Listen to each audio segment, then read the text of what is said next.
Welcome to the NewsHour. New questions continue to emerge today over the Justice Department's handling of the Jeffrey Epstein files. One Democratic congressman went to the House floor today to read the names of 6 wealthy, powerful men whose identities were shielded in the public release of the Epstein files. Congressman Ro Khanna is the co-sponsor of the Epstein Transparency Act. He reviewed some of the unredacted files at the Justice Department yesterday, and he joins us now. Thanks for being with us. Thank you for having me. You have raised concerns about redactions, even in the so-called unredacted files. What specific categories of material are still being withheld, and what do you think accounts for it? Donald Trump's FBI scraped these documents in March, and the thing that they took out were survivors' statements to FBI agents about rich and powerful men who raped them or committed heinous acts. And then those documents from the FBI were sent to the Department of Justice in a redacted form. They were already scrubbed. We need those documents to be unscrubbed. That's what the American people want to know. All of the rich and powerful men, many of them who raped these girls, are in those FBI statements, and those statements are still redacted. As we said, you read the names of 6 men you believe are likely incriminated. How do you differentiate between individuals who were mentioned in the files versus those who are complicit in Epstein's criminal conduct? It's a very important distinction. There are many people who are mentioned who may be totally innocent, and this should not be a witch hunt. But the names that I read were listed as co-conspirators on documents. And the reality is the Justice Department acknowledged that their identity should not have been redacted. And I just thought it was important for someone to step up and say, I'm going to hold these elite, powerful men accountable. I mean, there has been no accountability in the United States. In Britain, the British monarchy is in trouble. The British government may fall. The Norwegian princess may not become queen. Other countries are having total investigations of anyone who even shared emails with Epstein. And in our nation, we have not had accountability. And so it was a symbolic act. It was an act of courage and defiance to start naming names on the House of Representatives floor. Having reviewed the materials, do you now believe there's enough evidence for the Trump Justice Department to bring charges or at least open new investigations? Yes, I'm convinced of it. First of all, anyone who's in the Epstein files saying that they planned to or were going to or did visit Epstein's Island needs to be investigated under oath. They need to be asked some basic questions. What did you see? What did you know? Did you rape underage girls or see other people rape underage girls? How can you show up to a convicted pedophile's island or ranch or home where you know that young girls are being abused and then not have an investigation or not have someone ask you questions? And yet that's what's gone on in America for decades. It is one of the biggest cover-ups and scandals in our country's history to see so many people in finance, in tech, in real estate, in politics, go to this pedophile's island and face no consequences.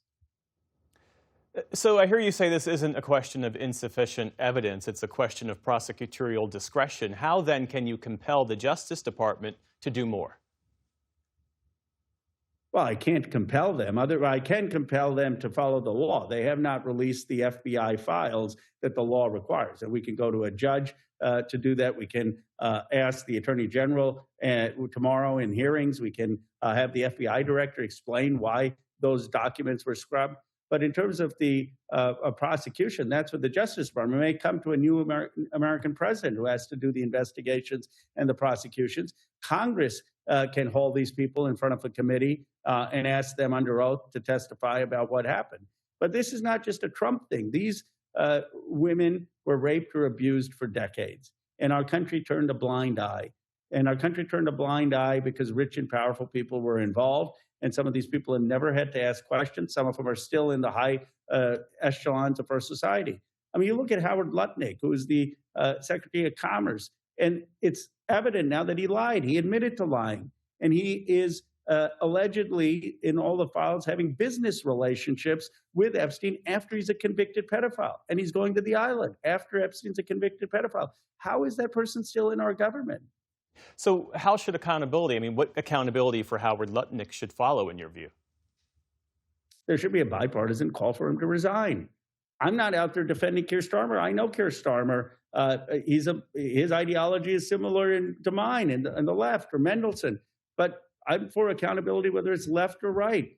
And if Lutnick was in a Democrat's administration, I'd call on him to resign too, because of his lying to the American people and his affiliations that have come out with Epstein after Epstein was convicted of pedophilia.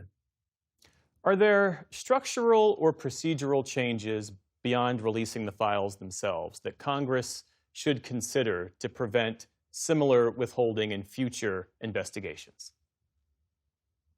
That's a very a profound question. First, we need to make sure that there is a transparency at the Justice Department, that when you have allegations or complaints about pedophilia, that they're acted upon. This all could have been prevented, much of it, if Maria Farmer's complaint to the FBI in 1996 had been acted upon. But there was no urgency in the FBI or justice to take action. So this needs to be a priority, sex crimes and crimes against children for the FBI and Justice Department.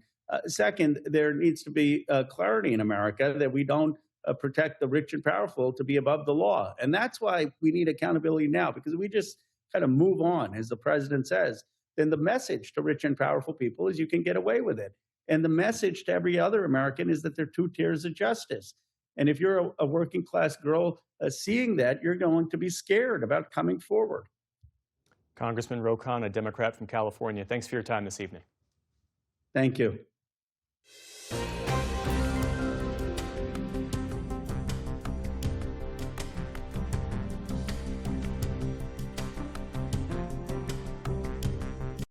Support journalism you trust. Support PBS News. Donate now, or even better, start a monthly contribution today.